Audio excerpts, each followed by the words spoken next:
ദൈവത്തിന്റെ അതിപരിശുദ്ധ നാമം വാഴ്ത്തപ്പെടുമാറാകട്ടെ. പ്രാർത്ഥനയോട് ഇന്നത്തെ വചന പഠനം ആരംഭിക്കാം. നമ്മുടെ ഹൃദയങ്ങളെ ഏകാഗ്രമാക്കി ദൈവത്തിന്റെ മുഖത്തേക്ക് നോക്കാം. ഞങ്ങളുടെ വാഴ്ത്തപ്പെട്ട ദൈവമേ, സ്വർഗീയ പിതാവേ, വീണ്ടും ഒരിക്കൽ കൂടെ നിങ്ങൾക്ക് തിരുസന്നിധിയിലായിരിക്കാൻ, തിരുവചനം പഠിപ്പാൻ നൽകി തന്ന വിലയേറിയ അവസരത്തിനായിട്ട് നന്ദിയോട് സ്തോത്രം ചെയ്യുന്നു. തേജോമയനായ സർവവല്ലഭനായ നിത്യനായ പരിശുദ്ധനായ ദൈവത്തെ ഞങ്ങൾ ആരാധിക്കുന്നു. ഞങ്ങൾ അങ്ങേ സ്തുതിക്കുന്നു. കർത്താവെ, ഞങ്ങൾ അങ്ങേ മഹത്വപ്പെടുത്തുന്നു. അങ്ങയുടെ പാദപീഠത്തിൽ ഏഴകളായ ബലഹീനരായ അടിയങ്ങൾ അടുത്തു വരുന്നു. അവിടുന്ന് അടിയങ്ങളെ കഴുകണം, ശുദ്ധീകരിക്കണം. അങ്ങയുടെ രക്തത്താൽ കഴുകണം. ഞങ്ങളുടെ ഹൃദയ വിചാരങ്ങളെ അവിടുന്ന് ശുദ്ധീകരിക്കണമേ.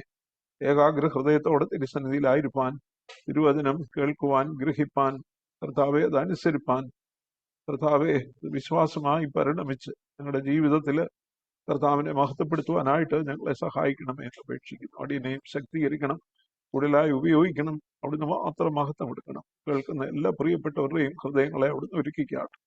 സകല മഹത്വവും തിരുമേനിക്ക് അർപ്പിക്കുന്നു. യേശു ക്രിസ്തുവിന്റെ നാമത്തിൽ അപേക്ഷിക്കുന്നു. കൃപയുണ്ടായി കേൾക്കുമാറാകണമേ. ആമേൻ.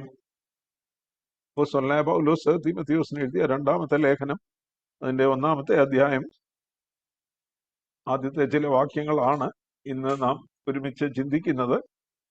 കഴിഞ്ഞ എപ്പിസോഡിൽ നാം അതിന്റെ ബാക്ക്ഗ്രൗണ്ട് ഒക്കെ ചിന്തിച്ചു.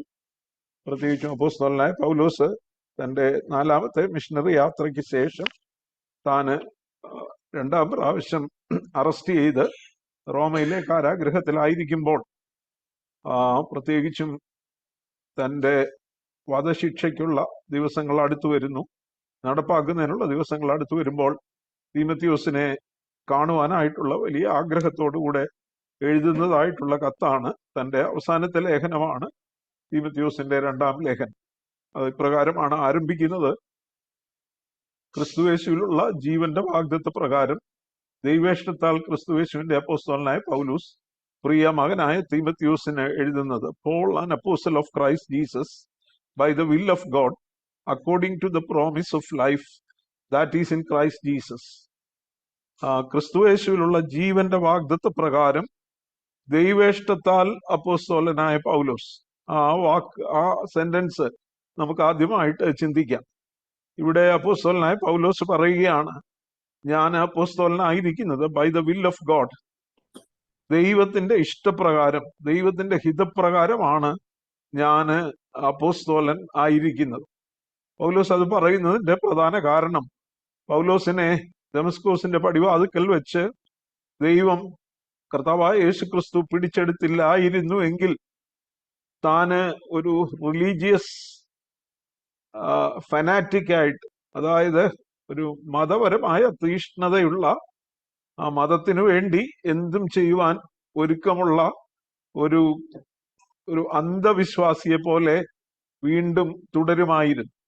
എന്നാൽ അപ്പോസ്തലനായ പൗലോസ് ഇതേ കാര്യം ദൈവേഷ്ടത്താൽ എന്ന് പറയുമ്പോൾ ഫിലിപ്പിയ ലേഖനത്തിലും താൻ ഇത് തന്നെ പറയുന്നുണ്ട്.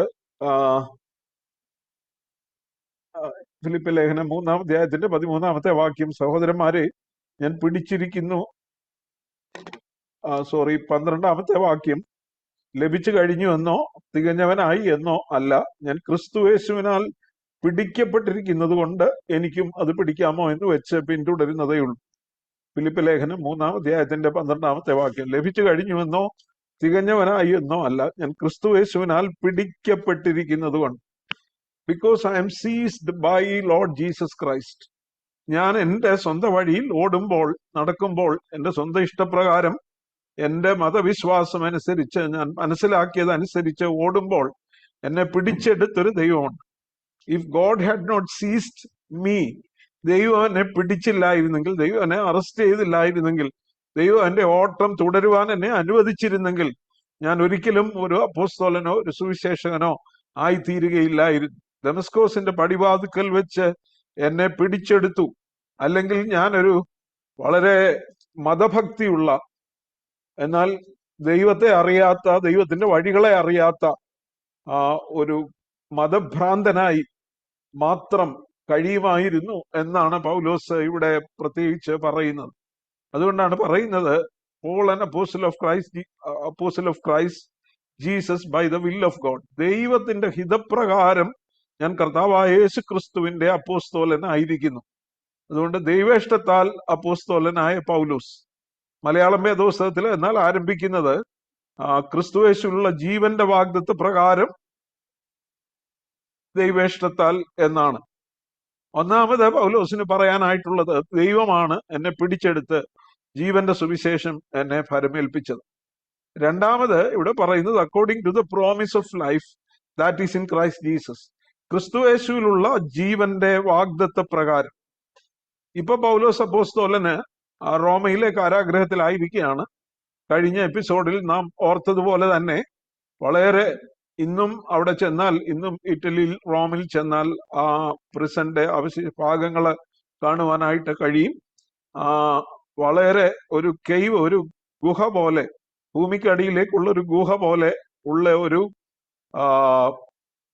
പ്രത്യേക ജയിലാണ് പൗലോസ് കിടന്നിരുന്നത്. അതിന്റെ മുകളിൽ നിന്ന് ഉള്ള ദ്വാരത്തിലൂടെ ഭക്ഷണം ഇട്ടുകൊടുക്കും. ഞാനൊരു കുറച്ചു കാലം ഒരു വീഡിയോ കണ്ടത് ഓർക്കുന്നു. പൗലോസ് രണ്ടാമത്തെ തിമത്തിയോസിനുള്ള രണ്ടാമത്തെ ലേഖനം താനെ പറഞ്ഞു കൊടുക്കുന്നു, മറ്റൊരാൾ എഴുതുന്നു. എന്നാൽ വളരെ നീളം കുറഞ്ഞ കുറിയ മനുഷ്യനായിരുന്നു പൗലോസ് എന്നാണ് ചരിത്രം പറയുന്നത്. അപ്പോൾ അതുപോലെയുള്ള ഒരു വ്യക്തി നിന്ന് പറയുന്നതായിട്ടാണ് ആ വീഡിയോയിൽ കണ്ടത്. എൻ്റെ മകനെ തിമത്തിയോസെ, ക്രിസ്തുയേശുവിലുള്ള വിശ്വാസത്താൽ കൃപയാൽ ശക്തിപ്പെടുക എന്നൊക്കെ പറയുമ്പോൾ താന് ഒരു 5 അടി 1 ഇഞ്ച് നീളമുള്ള ഒരു മനുഷ്യൻ, ഒരൊറ്റ ഉടുപ്പ്, ഒറ്റ കുപ്പായം ഇട്ടിരിക്കുന്നു, ഒരു കണ്ണ് പഴുത്ത വീർത്തിരിക്കുന്നു. ആ ജയിലിൽ അതിന്റെ തറയിൽ കച്ചി വളരെ കട്ടിയിൽ കച്ചി ഇട്ടിരിക്കുകയാണ്. അതിലേക്ക് വന്ന് വീണ ഭക്ഷണ സാധനങ്ങളുണ്ട്. മുകളിൽ നിന്ന് ഇട്ടുകൊടുത്ത ചില നുറുക്കുകളുണ്ട്. അത് ചിലതൊക്കെ എടുത്തതിന്റെ ബാക്കിയൊക്കെ അവിടെ കിടപ്പുണ്ട്. അത് എടുക്കാനായിട്ട് എലി അതുവഴി ഓടുന്നു. അതിന്റെ നടുക്ക് നിന്നുകൊണ്ടാണ് ഈ പൗലോസ് ഈ ലേഖനം പറഞ്ഞു കൊടുക്കുന്നതായിട്ട് ആ വീഡിയോയിലെ കാണാനായിട്ട് ഇടയായത്. അത് ഭാവനയിൽ ചിത്രീകരിച്ചാണെങ്കിലും ഏകദേശം ചരിത്രവും അത് തന്നെയാണ് പറയുന്നത്. അങ്ങനെ വളരെ പരിതാപകരമായ ഒരു സാഹചര്യത്തിൽ താൻ ജയിലിലായിരിക്കുമ്പോൾ മരണം ചില ദിവസങ്ങൾക്കപ്പുറം സംഭവിക്കും. തന്നെ വീണ്ടും വിചാരണയ്ക്ക് കൊണ്ടുപോകും. ആ വിചാരണയ്ക്ക് ശേഷം നിശ്ചയമായി വധശിക്ഷയ്ക്ക് വിധിക്കപ്പെടുകയും വധശിക്ഷ നൽകുകയും ചെയ്യും എന്ന് അറിയുമ്പോൾ തന്നെ പൗലോസിന് ഇവിടെ ആശ്വസിക്കുവാനുള്ളത്, പൗലോസിന് പ്രത്യാശിക്കുവാനുള്ളത്, according to the promise of life that is in Christ Jesus, ക്രിസ്തുയേശുവിലുള്ള ജീവന്റെ വാഗ്ദത്തം എനിക്കുണ്ട്. നമ്മുടെ കർത്താവ് പറഞ്ഞു, ഞാൻ തന്നെ പുനരുത്ഥാനവും ജീവനുമാകുന്നു, എന്നിൽ വിശ്വസിക്കുന്നവൻ മരിച്ചാലും ജീവിക്കും, ജീവിച്ചിരുന്നെന്നിൽ വിശ്വസിക്കുന്നവൻ ആരും ഒരു നാളും മരിക്കുകയില്ല. ആ വാക്കുകൾ അതുപോലെ വിശ്വസിക്കുന്ന പൗലോസ് മരണം മുഖാമുഖം കാണുമ്പോഴും താന് തന്റെ അവസാന ലേഖനത്തിൽ, അവസാന കത്തിൽ താൻ ഏറ്റവും ഇഷ്ടപ്പെടുന്ന, ഏറ്റവും പ്രിയപ്പെടുന്ന തീമത്തിയോസിനോട് പറയുകയാണ്, ക്രിസ്തുയേശുവിലുള്ള ജീവന്റെ വാഗ്ദത്ത പ്രകാരം ആ ജീവൻ, ആ നിത്യജീവനെ മുന്നിൽ കണ്ടുകൊണ്ട് ആ വലിയ പ്രത്യാശയോടാണ് പൗലോസ് അപ്പോസ്തലൻ ഈ ലേഖനം എഴുതിയിരിക്കുന്നത്. ഇന്നത്തെ പോലെ അല്ലല്ലോ അന്ന് ജയിലിൽ ഇട്ടിരിക്കുന്നത്, വധിക്കുവാനായിട്ട് ഇട്ടിരിക്കുകയാണ്. എന്നാൽ ഈ ജീവൻ ഉടൻ അവസാനിക്കുമെങ്കിലും എനിക്ക് ക്രിസ്തുയേശുവിൽ നിത്യജീവനുണ്ടെന്നുള്ള ആ വലിയ പ്രത്യാശയാണ് ആദ്യത്തെ വാചകത്തിൽ തന്നെ താൻ പ്രകടിപ്പിക്കുന്നത്. ആ വലിയ പ്രത്യാശയ്ക്കായിട്ട് ഞാൻ ഇവിടെ ഈ ജയിലിൽ ആയിരിക്കുന്നു. നിത്യജീവന്റെ വാഗ്ദത്ത പ്രകാരം, ഇൻ ക്രൈസ്റ്റ് ജീസസ്, ക്രിസ്തുയേശുവിലുള്ള നിത്യജീവന്റെ വാഗ്ദത്ത പ്രകാരം. പൗലോസ് അപ്പോസ്തലൻ ഫിലിപ്പ് ലേഖനം 1-ാം അധ്യായത്തില് താനെ പറയുന്നുണ്ട്, എനിക്ക് ജീവിക്കുന്നത് ക്രിസ്തുവും മരിക്കുന്നത് ലാഭവുമാകുന്നു. വിട്ടുപിരിഞ്ഞ് ക്രിസ്തുവിനോടുകൂടെ ആയിരിക്കുന്നത് അത്യുത്തമമല്ല. അപ്പോ ഈ ലേഖനം എഴുതുമ്പോഴും ഒക്കെ തന്നെ ആ ചിന്തകൾ തന്നെ ഭരിക്കുകയാണ്. ഈ ലോകത്തിൽ നിന്നുള്ള തന്റെ ജീവിതം അവസാനിച്ചാൽ താന് he's entering into an abundant life, ഒരു നിത്യജീവനിലേക്ക്, ഒരു സമൃദ്ധിയായ ജീവനിലേക്ക് പ്രവേശിക്കുകയാണ്. അതുകൊണ്ട് തന്നെ തന്റെ ഈ ജീവിതം അവസാനിച്ചാൽ ചില ദിവസങ്ങൾക്കപ്പുറം നീറോ കൈസറുടെ പടയാളികളുടെ വാള് തന്റെ കഴുത്തിൽ വന്ന് വീണാൽ തനിക്ക് നഷ്ടപ്പെടാനൊന്നുമില്ല, തനിക്ക് ലാഭം മാത്രമാണ്. കാരണം ഈ താൽക്കാലികമായ ജീവിതം ഇവിടെ അവസാനിക്കുമ്പോൾ താൻ ഒരു നിത്യജീവനിലേക്ക്, സമൃദ്ധിയായ ജീവനിലേക്കാണ് പ്രവേശിക്കുന്നതെന്നുള്ള ആ വലിയ ചിന്ത തന്നെ ഭരിക്കുന്നത് കൊണ്ട് തന്റെ അവസാന കത്തിലും തീമത്തിയോസിന് എഴുതുമ്പോൾ താൻ പറയുകയാണ്, ക്രിസ്തുയേശുവിലുള്ള ജീവന്റെ വാഗ്ദത്ത പ്രകാരം. നമ്മളെ വെളിപ്പാട് പുസ്തകത്തിൽ വായിക്കുന്നുണ്ടല്ലോ, ആ, വിശ്രമത്തിലേക്ക് പ്രവേശിക്കുന്ന 14-ാം അധ്യായത്തില് എഴുതുക, ഇന്നു മുതൽ കർത്താവിൽ മരിച്ച മൃതന്മാർ ഭാഗ്യവാന്മാർ, അത് അവർ അവരുടെ പ്രയത്നങ്ങളിൽ നിന്നും വിശ്രമിക്കേണ്ടതാകുന്നു, അവരുടെ പ്രവൃത്തി അവരെ പിന്തുടരും. ഇതൊക്കെയും പൗലോസ് ഓർക്കുന്നുണ്ട്. താനൊരു വിശ്രമത്തിലേക്ക്, ഒരു സ്വസ്ഥതയിലേക്ക് ചില ദിവസങ്ങൾക്കപ്പുറം തന്റെ ഈ ഓട്ടം ഓടി. അതാണല്ലോ അവസാനവും താൻ എക്സ്പ്രസ് ചെയ്യുന്നത്. 4-ാമത്തെ അധ്യായത്തിൽ താൻ പറയുന്നു, ഞാൻ നല്ല പോർ പൊരുതു, ഓട്ടം തികച്ചു, വിശ്വാസം കാത്തു. ഇവിടെ അത് ഓർത്തുകൊണ്ട് തുടങ്ങുമ്പോഴേ അത് പറയുകയാണ്, ക്രിസ്തുയേശുവിലുള്ള നിത്യജീവന്റെ വാഗ്ദത്ത പ്രകാരം ആ എബണ്ടന്റ് ലൈഫിലേക്ക്, ആ സമൃദ്ധിയായ ലൈഫിലേക്ക് പ്രവേശിക്കുവാനുള്ള വാഗ്ദത്ത പ്രകാരം, ആ വാഗ്ദത്തം, ആ പ്രത്യാശ എനിക്കുള്ളത് കൊണ്ട് ഞാൻ എഴുതുകയാണ് എന്ന് പറഞ്ഞാണ് തീമോഥെയോസിന് ഈ ലേഖനം എഴുതുന്നത്. അതുകൊണ്ട് ധൈര്യത്തോടെ മരണത്തെ നേരിടുവാൻ ഉത്തേജനം ലഭിക്കുന്ന ഒരു ലേഖനമാണ് ഈ തീമോഥെയോസിനുള്ള 2-ാമത്തെ ലേഖനം. എനിക്ക് തോന്നുന്നു മിക്കവാറും ശവസംസ്കാര ശുശ്രൂഷയില്, എല്ലാ ശവസംസ്കാര ശുശ്രൂഷയിലും കുറഞ്ഞപക്ഷം ഒരു വ്യക്തിയെങ്കിലും ഈ വാക്യങ്ങൾ പറയുമല്ലോ, ഞാൻ നല്ല പോർ പൊരുതി, ഓട്ടം തികച്ചു, വിശ്വാസം കാത്തു, ഇനി നീതിയുടെ കിരീടം എനിക്കായിട്ട് വെച്ചിരിക്കുന്നു. ആ വലിയ പ്രത്യാശ എല്ലാവർക്കും പകർന്നു നൽകുന്ന ആ തുടക്കത്തിൽ തന്നെ പറയുകയാണ്, ക്രിസ്തുവേശു according to the promise of life that is in Christ Jesus. ക്രിസ്തുവേശുവിലുള്ള ജീവന്റെ വാഗ്ദത്ത പ്രകാരം ദൈവേഷ്ടത്താൽ ക്രിസ്തുവേശുവിന്റെ അപ്പോസ്തലനായ പൗലോസ് വിശ്വാസത്തിൽ പ്രിയനായ പൗലോസ് പ്രിയ മകനായ തീമോഥെയോസിന് എഴുതുന്ന ലേഖനം. നമുക്ക് തീമോഥെയോസിനെ കുറിച്ച് അറിയാം. തീമോഥെയോസ് ലുസ്ത്ര എന്ന് പറയുന്ന പട്ടണക്കാരനായിരുന്നു. പൗലോസ് തന്റെ 1-ാമത്തെ മിഷണറി യാത്രയിൽ അവിടെ ചെല്ലുമ്പോൾ അവിടെ ഒരു മുടന്തനായ മനുഷ്യനെ സൗഖ്യമാക്കുന്നു. പൗലോസിനെയും ബർന്നബാസിനെയും ബുധനെന്നും ഇന്ദ്രനെന്നും ഒക്കെ അവർ പേര് വിളിച്ച് അവരുടെ മുമ്പിൽ ഒരു കാളയെ കൊണ്ട് യാഗം കഴിക്കാനായിട്ട് ലുസ്ത്രയിലെ ആളുകൾ ശ്രമിക്കുന്നു. പൗലോസ് വളരെ ബുദ്ധിമുട്ട്, പൗലോസും ബർന്നബാസും അവരെ തടയുന്നു. നിങ്ങളെ പോലെയുള്ള സാധാരണ മനുഷ്യരാണെന്ന് പറയുന്നു. അവരുടെ അടുക്കൽ വലിയൊരു പ്രസംഗം ചെയ്യുന്നത് അപ്പോസ്തല പ്രവൃത്തി 14-ാം അധ്യായത്തില് നമുക്ക് വായിക്കുവാനായിട്ട് കഴിയും. അപ്പോ ആ ലുസ്ത്രക്കാരനായിരുന്നു തീമോഥെയോസ്. നേരത്തെയും ചിന്തിച്ച പോലെ 16-ാം അധ്യായത്തിൽ വരുമ്പോൾ തീമോഥെയോസിന്റെ ബാക്ക്ഗ്രൗണ്ട് പറയുന്നുണ്ട്. അപ്പൻ യവനനായിരുന്നു, അമ്മ വിശ്വാസമുള്ള ഒരു യഹൂദ സ്ത്രീ ആയിരുന്നു. ഇപ്പൊ ഇവിടെ വല്യമ്മയെ കുറിച്ചും പറയുന്നുണ്ട്, അത് നമുക്ക് പിന്നീട് ചിന്തിക്കാം. അപ്പോ ഇവിടെ എന്താണ് ആ തീമോഥെയോസ് തന്റെ കൂടെ പോരണമെന്ന് പൗലോസ് ഇച്ഛിക്കുന്നു. 2-ാമത്തെ മിഷണറി യാത്രയിൽ താൻ അവനെ കൂട്ടുന്നു ലുസ്ത്രയിൽ ചെല്ലുമ്പോൾ. കാരണം എല്ലാവരാലും നല്ല സാക്ഷ്യം കൊണ്ട വ്യക്തിയായിരുന്നു ഈ യൗവനക്കാരനായ തീമോഥെയോസ്. ആദ്യം പൗലോസിനെ അവിടെ വെച്ച് ലുസ്ത്രയിൽ വെച്ച് കല്ലെറിയുന്നുണ്ട്. കല്ലെറിയുമ്പോൾ പൗലോസ് മരിച്ചു എന്ന് വിചാരിച്ച് പൗലോസിനെ ഒരു ജഡം, മരിച്ച ശവം വലിച്ചിഴച്ച് കൊണ്ട് കളയാനായിട്ട് ശ്രമിക്കുമ്പോൾ ശിഷ്യന്മാരെ, വിശ്വാസികളായ ആളുകൾ അവർ പൗലോസിന്റെ ചുറ്റും നിന്നു.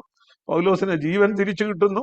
പൗലോസ് അവിടുന്ന് എഴുന്നേറ്റ് വീണ്ടും യാത്ര തുടരുന്നു. അത് കഴിഞ്ഞാണ് 2-ാം മിഷണറി യാത്രയിൽ ലുസ്ത്രയിൽ ചെല്ലുകയും തീമോഥെയോസിനെ കൂട്ടുകയും ചെയ്യുന്നു.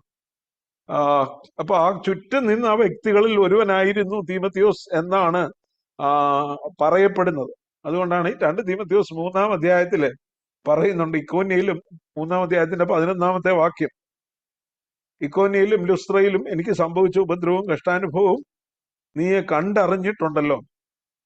So Timotheos was a witness. ഈ പൗലോസിനെ കല്ലെറിയുമ്പോൾ അവൻ മരിച്ചവനായി അവിടെ കിടക്കുമ്പോൾ, മരിച്ചു എന്ന് തന്നെ പറയാം, മരിച്ചു എന്ന് പറഞ്ഞാണ് അവർ വലിച്ചിഴയ്ക്കുന്നത്. ആ സമയത്ത് ചുറ്റും നിന്ന വ്യക്തികളുള്ള ഒരാളായിരുന്നു തീമോഥെയോസ്. ആ തീമോഥെയോസിനോട് പൗലോസിന് വലിയ സ്നേഹമായിരുന്നു. സ്നേഹം എന്ന് പറയുമ്പോൾ വളരെ വിശ്വാസത്തിൽ, തിമോത്തി മൈ ബിലവഡ് സൺ എന്നാണ് പറയുന്നത്, എന്റെ പ്രിയ മകനായ തീമോഥെയോസ്. ആ തീമോഥെയോസിനെ എഴുതുമ്പോൾ ഇവിടെ നാം കാണുന്നത് 2-ാമത്തെ വാക്യം, പിതാവായ ദൈവത്തിങ്കൽ നിന്നും നമ്മുടെ കർത്താവായ യേശുക്രിസ്തുവിങ്കിൽ നിന്നും നിനക്ക് കൃപയും കനിവും സമാധാനവും ഉണ്ടാകട്ടെ. പൗലോസിന്റെ നോർമൽ ഗ്രീറ്റിംഗ്, സാധാരണ എല്ലാ ലേഖനങ്ങളിലും ഉള്ള ആശംസ, തുടക്കത്തിലുള്ള ഗ്രീറ്റിംഗ് ഇത് തന്നെയാണ്. പക്ഷെ ഇത് ഇവിടെ ഒരു വാക്ക് കൂടുതൽ വന്നിട്ടുണ്ട്. 1 തീമോഥെയോസിൽ നമുക്കത് കാണാനായിട്ട് കഴിയും. 1 തീമോഥെയോസ് 1-ാം അധ്യായത്തിലും പൗലോസ് പറയുന്നുണ്ട്, 2-ാമത്തെ വാക്യം, വിശ്വാസത്തിൽ നിജപുത്രനായ തീമോഥെയോസിന് എഴുതുന്ന പിതാവായ ദൈവത്തിങ്കൽ നിന്നും നമ്മുടെ കർത്താവായ ക്രിസ്തുയേശുവിങ്കൽ നിന്നും നിനക്ക് കൃപയും കനിവും സമാധാനവും ഉണ്ടാകട്ടെ. എന്നാൽ തെസ്സലോനിക്ക ലേഖനമൊക്കെ എഴുതുമ്പോഴേ മറ്റു ലേഖനങ്ങളിലൊക്കെ പിതാവായ ദൈവത്തിങ്കിൽ നിന്നും കർത്താവായ യേശുക്രിസ്തുവിൽ നിന്നും നിങ്ങൾക്ക് കൃപയും സമാധാനവും ഉണ്ടാകട്ടെ എന്ന് മാത്രം. അപ്പൊ ഇവിടെ ഒരു വാക്ക് അഡീഷണൽ വന്നിട്ടുണ്ട്. ആ വാക്ക് ഏതാ? കനിവ്. Grace, mercy and peace. ഇവിടെ 3 കാര്യങ്ങളാണ് പറയുന്നത്. Grace, mercy and peace. To Timothy a beloved son, grace, mercy and peace from God the Father and Christ Jesus our Lord. എന്തുകൊണ്ടായിരിക്കാം ഇവിടെ കനിവെന്നുള്ള വാക്കൂടെ കൂടുതൽ ചേർത്തിരിക്കുന്നത്? അതിനെക്കുറിച്ച് പ്രശസ്ത പ്രസംഗികളുടെ പ്രഭു എന്നറിയപ്പെടുന്ന സ്പർജൻ പറയുന്നത്, സഭാ ശുശ്രൂഷകർക്ക് അത്യാവശ്യം വേണ്ട ഗുണമാണ് കനിവെന്ന് പറയും. ദയ അല്ലെങ്കിൽ മനസ്സലിവ് എന്ന് പറയും, കനിവ്. അതുകൊണ്ടാണ് തീമോഥെയോസിന് എഴുതുമ്പം 1 തീമോഥെയോസിലും 2 തീമോഥെയോസിലും പൗലോസ് പറയുന്നു, ദൈവത്തിന്റെ കനിവ്, ദൈവത്തിങ്കൽ നിന്നും ക്രിസ്തുയേശുവിങ്കൽ നിന്നും നിനക്ക് കൃപയും കനിവും സമാധാനവും ഉണ്ടാകട്ടെ. മറ്റു ലേഖനങ്ങളിലൊക്കെ കൃപയും സമാധാനവും മാത്രമാണ് പറയുന്നത്. ഇവിടെ കൃപയും കനിവും സമാധാനവും. സഭാ ശുശ്രൂഷകർക്ക് കനിവുണ്ടായിരിക്കണം. അത് അച്ഛന്മാരാണെങ്കിലും കൊള്ളാം, പാസ്റ്റർമാരാണെങ്കിലും കൊള്ളാം. അവർക്ക് ജനത്തോട് ഒരു ദയ, അലിവുണ്ടായിരിക്കും. നഷ്ടപ്പെട്ടു പോകുന്ന ജനത്തെക്കുറിച്ച് അവരെ കാണുമ്പോൾ ഒരു മനസ്സലിവ് ഉണ്ടായിരിക്കും. നമ്മുടെ വിശ്വാസ സമൂഹത്തോടാണെങ്കിലും അവരോടൊരു മനസ്സലിവ് അച്ഛന്മാർക്കും പാസ്റ്റർമാർക്കും ഒക്കെ പ്രത്യേകിച്ചുണ്ടായിരിക്കണം, വിശ്വാസികളെക്കാൾ കൂടുതൽ. കർത്താവ് പുരുഷാരത്തെ കണ്ട് മനസ്സലിഞ്ഞതായിട്ട് മത്തായിയുടെ സുവിശേഷം 9-ാം അധ്യായത്തിന്റെ 36-ാമത്തെ വാക്യം, പുരുഷാരത്തെ ഇടയനില്ലാത്ത ആടുകളെ പോലെ കുഴഞ്ഞവരും ചിന്നിയവരുമായി കണ്ടിട്ട് കർത്താവിന് അവരെ കുറിച്ച് മനസ്സലിഞ്ഞു എന്ന് നാം വായിക്കുന്നുണ്ട്. കുഴഞ്ഞവരും ചിന്നിയവരുമായി കണ്ടിട്ട്. പല വ്യാധികൾ ഉണ്ടായിരുന്നവര് കർത്താവിന്റെ അടുക്കിലേക്ക് വന്നു.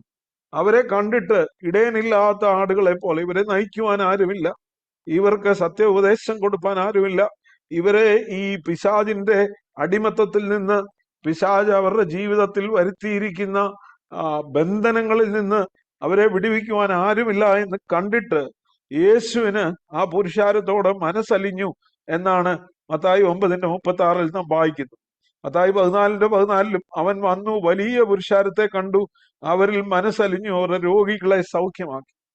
കർത്താവ് ഒരു ഊമനും ബദിരനുമായ ഒരു മനുഷ്യനെ സൗഖ്യമാക്കിയപ്പോൾ കർത്താവ് നെടുവീർപ്പിട്ടെന്ന് നാം അവിടെ വായിക്കുന്നു. എന്തുകൊണ്ടാണ് നെടുവീർപ്പിട്ടത്? പിശാച് ഒരു ജീവിതത്തെ കെട്ടിയിട്ടിരിക്കുന്നത്, ബന്ധിച്ചിട്ടിരിക്കുന്നത് കാണുമ്പോൾ കർത്താവിന് അയ്യോ, ഈ ബന്ധനം അഴിപ്പാൻ ആരും ഇല്ലല്ലോ എന്നോർത്ത് കർത്താവ് നെടുവീർപ്പിടുകയാണ്, മനസ്സലിയുകയാണ്. ആ ഒരു മനസ്സലിവ് ഇന്നും അനേകരും ബന്ധനങ്ങളിലായിരിക്കുമ്പോൾ, 18 വർഷം കൂനിയായ സ്ത്രീയെ കുറിച്ച് കർത്താവ് പറയുന്നത്, അബ്രഹാമിന്റെ മകളായ ഇവളെ പിശാചിന്റെ ഈ ബന്ധനത്തിൽ നിന്ന് അഴിച്ചുവിടേണ്ടതല്ലേ? പ്രിയമുള്ളവരെ, നാം ഓരോരുത്തരും നമുക്ക് അങ്ങനെ ഒരു മനസ്സലിവ് ഉണ്ടാകുന്നുണ്ട്. നമ്മൾ വചനമൊക്കെ പഠിക്കുമ്പം do we have such a compassion? നമുക്ക് അങ്ങനെ ഒരു മനസ്സലിവുണ്ടോ? Do we move with such a compassion? നമ്മള് അങ്ങനെ ഒരു മനസ്സലിവ് കൊണ്ട് നമ്മുടെ ഹൃദയം ഒന്ന് നയിക്കപ്പെടുന്നുണ്ടോ? നമ്മുടെ ഹൃദയം ഒന്ന് അനങ്ങുന്നുണ്ടോ? മനുഷ്യരെ കണ്ട് എത്രയോ പേര് എന്ത് അന്ധകാര ബന്ധനങ്ങളിലാണ് കിടക്കുന്നത്. നമ്മുടെ ചുറ്റുപാടും പാപത്തിന്റെ ബന്ധനം, പാപം മൂലം വരുത്തി വെച്ച രോഗങ്ങളുടെ ബന്ധനം, അതുപോലെ ഭവനങ്ങളിൽ എന്തെല്ലാം ബന്ധനങ്ങളാണ്. ഈ ബന്ധനം ഒന്ന് അഴിച്ചുവിടണം. അഴിച്ചുവിടാൻ ദൈവം ചിലരെയൊക്കെ നോക്കുകയാണ്. അതിനൊരു കനിവുണ്ടാകണം. അതുകൊണ്ട് സഭാ ശുശ്രൂഷകർക്ക് പ്രത്യേകമായി, സഭാ ശുശ്രൂഷകർ എന്ന് പറയുമ്പം സുവിശേഷ വേലയ്ക്ക് ഇറങ്ങിയവരെന്നുള്ളത് മാത്രം ഞാൻ ഉദ്ദേശിക്കുന്നില്ല. ഞാൻ പറഞ്ഞല്ലോ, അച്ഛന്മാർക്കും സുവിശേഷകർക്കും പാസ്റ്റർമാർക്കും കർത്താവിന്റെ വേലയിലായിരിക്കുന്ന എല്ലാവർക്കും കൂടുതൽ കനിവ് വേണം. കർത്താവിന് തോന്നിയ മനസ്സലിവ് നമുക്കും തോന്നണം. നമ്മുടെ ചുറ്റുപാടുമൊക്കെ ഉള്ള എത്ര ഭവനങ്ങൾ, അയ്യോ ഇവര് കർത്താവിനെ ഒന്ന് അറിഞ്ഞിരുന്നെങ്കിൽ, ഇവര് അല്പം കൂടെ കർത്താവിന്റെ സന്നിധിയിൽ ഒന്ന് ഇരുന്നിരുന്നെങ്കിൽ, അവര് ദൈവമുഖത്തേക്കൊന്ന് നോക്കിയിരുന്നെങ്കിൽ, കർത്താവ് അവരുടെ ബന്ധനങ്ങളെ അഴിക്കുമായിരുന്നു, പിശാച് അവിടുന്ന് ആ കെട്ടുമായിട്ട് ഓടുമായിരുന്നു എന്ന് പറയത്തക്ക വിധത്തിൽ നമുക്ക് ഒരു മനസ്സലിവ് നമ്മുടെ ചുറ്റുപാടുമുള്ളവരോട് തോന്നണം. കർത്താവ് 5 അപ്പം കൊണ്ട് 5000 പേരെ പോഷിപ്പിക്കുമ്പോഴും മത്തായി 15:32 നാം കാണുന്ന, അവർക്ക് ഭക്ഷിപ്പാനില്ലായ്ക കൊണ്ട് അവരെ കുറിച്ച് എനിക്ക് മനസ്സലിവ് തോന്നുന്നു. അവരെ ഇങ്ങനെ വിട്ടയച്ചാൽ അവർ വഴിയിൽ വെച്ച് തളർന്നു പോയേക്കും, ക്ഷീണിച്ചു പോയേക്കും. പ്രിയമുള്ളവരെ, നമുക്ക് ഉണ്ടാകേണ്ട ഏറ്റവും വലിയൊരു ഗുണമാണ് മനസ്സലിവ്. സ്പർജൻ ഇപ്രകാരം പറഞ്ഞിട്ടുണ്ട്, although everybody needs Mercy, ministers need it more than anybody else. എല്ലാവർക്കും കനിവ് വേണം, അത്യാവശ്യം വേണ്ട ഒരു ഗുണമാണ്.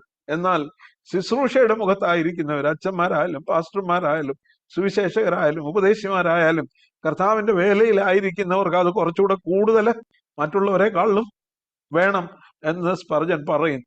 എന്നിട്ട് സ്പർജൻ പറയുകയാണ്, grace, mercy and piece you may have the two.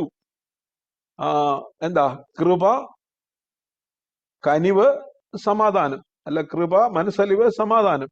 ഇതില് രണ്ടെണ്ണം നിങ്ങൾക്ക് കാണും. ഏതൊക്കെയാ? കൃപയും കാണും, സമാധാനവും കാണും. പക്ഷേ സ്പർജൻ പറയുകയാണ്, but I need mercy more than any of you. നിങ്ങൾക്ക് ആർക്കുള്ളതിലും കൂടുതൽ മനസ്സലിവ് എനിക്ക് ഉണ്ടാകണമെന്ന് ഞാൻ ആഗ്രഹിക്കുന്നു.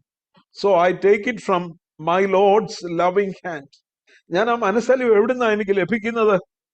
I take it from my Lord's loving hand. എന്റെ കർത്താവിന്റെ ആ കരുണാർദ്രമായ കൃപയുടെ സ്നേഹമുള്ള കരങ്ങളിൽ നിന്ന് ആ മനസ്സലിവ് ഞാൻ പ്രാപിക്കുവാനും ആഗ്രഹിക്കുന്നു. ആ മനസ്സലിവ് ഞാൻ കൊടുക്കുവാനും ആഗ്രഹിക്കുന്നു. പ്രിയമുള്ളവരെ, ഈ ലേഖനം വായിക്കുമ്പം, പഠിക്കുമ്പം നമുക്ക് ആദ്യമായിട്ട് തോന്നണ്ടേ മറ്റുള്ളവരെ കുറിച്ച്, ചുറ്റുപാടും അന്ധകാര ബന്ധനങ്ങളിലായിരിക്കുന്നവരെ കുറിച്ച്, പിശാച് കെട്ടിയിട്ടിരിക്കുന്ന ജീവിതങ്ങള്, പിശാച് കെട്ടിയിട്ടിരിക്കുന്ന കുടുംബങ്ങള്, അന്ധകാരത്തിന്റെ ബന്ധനങ്ങളുണ്ട്. അത് അഴിയപ്പെടുവാൻ തക്കവണ്ണം അവരോട് നമുക്കൊന്ന് മനസ്സലിവ് തോന്നി അവരോട് ഈ ജീവന്റെ സുവിശേഷം പറയുകയും അവർക്ക് വേണ്ടി പ്രാർത്ഥിക്കുകയും അവരോട് കൂടെ ഇരുന്ന് പ്രാർത്ഥിക്കുകയും ചെയ്യുവാൻ നമുക്ക് കഴിയുമെങ്കിൽ ആ കനിവ്, ആ മനസ്സലിവ് നമുക്ക് പ്രദർശിപ്പിക്കുവാനായിട്ട്, അത് പ്രയോഗത്തിൽ വരുത്തുവാനായിട്ട് നമുക്ക് കഴിയും.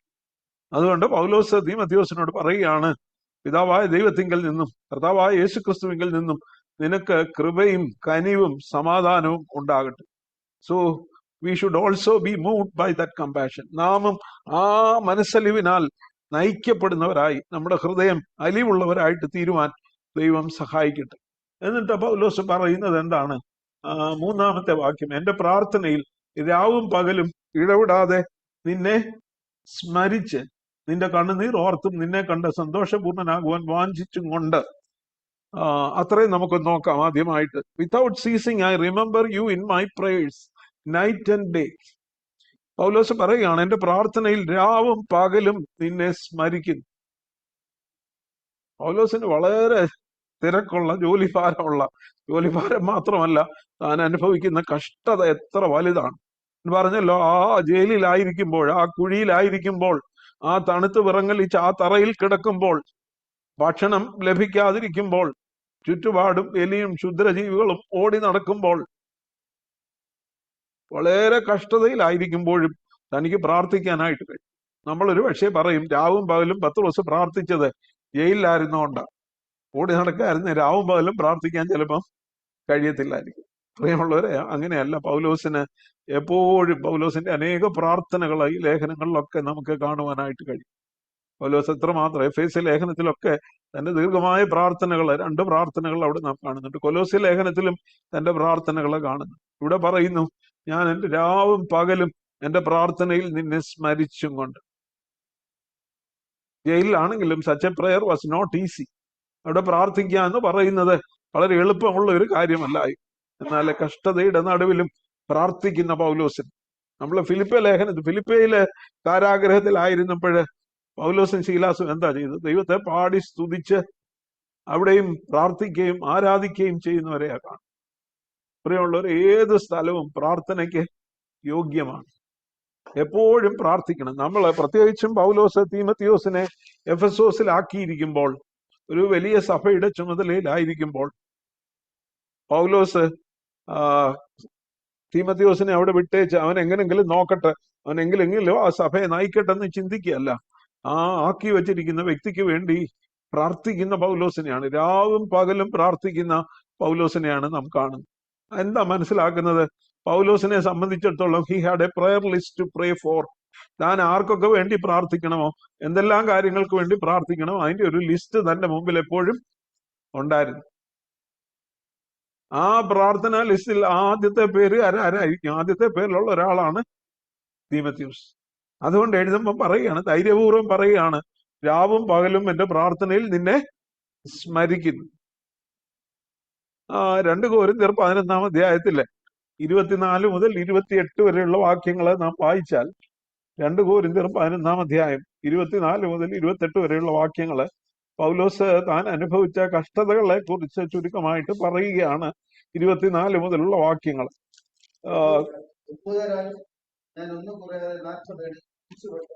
യഹൂദരാൽ ഞാൻ ഒന്ന് കുറെ 40 അടി 5 വട്ടം കൊണ്ടു. അതിനു മുമ്പ് പറയുന്നുണ്ട്, ഞാൻ ഏറ്റവും അധികം അധ്വാനിച്ചു, അധികം പ്രാവശ്യം തടവിലായി, അനവധി അടി കൊണ്ടു, പലപ്പോഴും പ്രാണഭയത്തിലായി.